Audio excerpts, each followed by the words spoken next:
Right now, many of them are not getting an excellent education, but if we explore more, one day we'll see our country, not just our country, our world, at the highest of everything, I can say. Today, we have Shyaam Subramanian from Teach for India with us. Teach for India envisions a world where all children can have access to quality education, starting with primary and secondary education.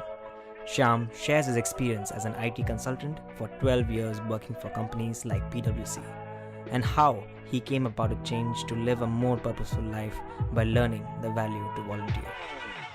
So I joined Teach for India about 4 years back after spending 11, 12 years in the private sector, and started out as a typical engineer with an IT professional, switched to management consulting after my graduate school.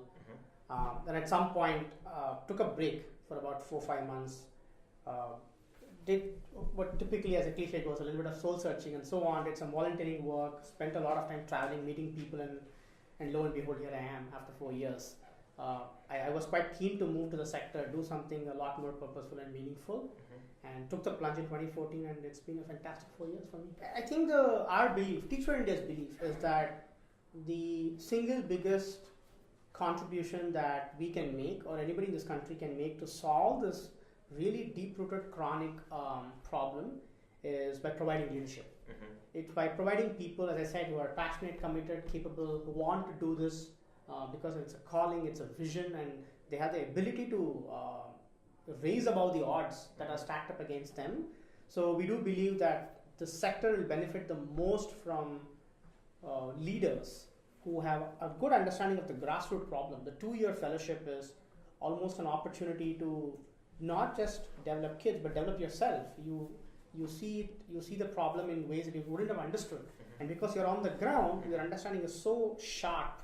And as I said, it is an intense experience. You go through a lot of changes, and that crucible, that 2-year journey, provides a necessary platform for the fellows to be leaders over the long term. So if you ask me, are our most well-to-do resourced schools providing excellent education? My answer is no. In my new role, I do meet the placement heads and the principals of undergraduate colleges and other places and we keep talking about how does this all translate to action? How do our people become better individuals that are ready to face the future? So much talk is on machine learning and automation of jobs and this and that, but if that were to be the case, then what does the value of a human potential hold?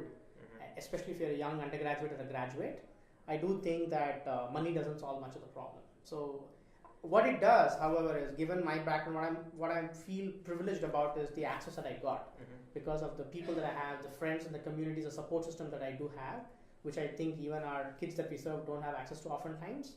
But if you ask me, does education need an overhaul across the board? Undoubtedly so. Not just primary, secondary, but even higher education, I would think.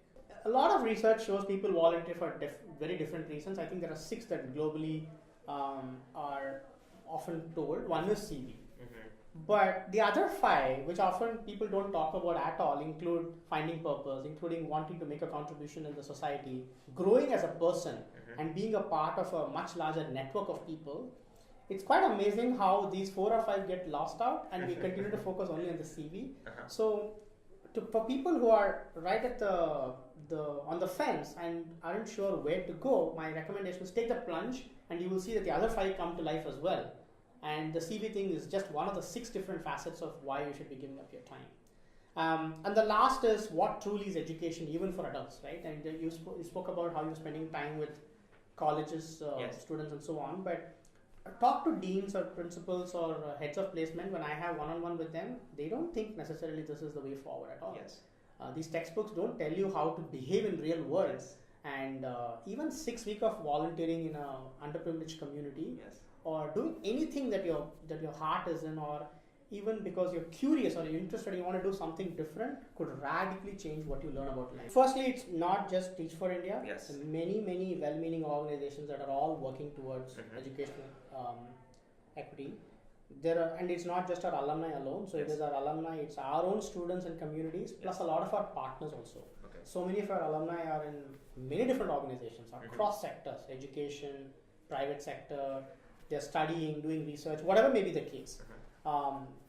We believe not just this alumni as a community, which is a huge, I would say, contribution that we think it is to the system of education by Teach for India, but even the partners that they are engaged with, they all form a part of the movement. Yeah. It is not just those 2,000 alumni or the 1,000 fellows or the staff or the kids alone. Everybody has to, like you said, it is not just big, it is deep, complex, and oftentimes unpredictable.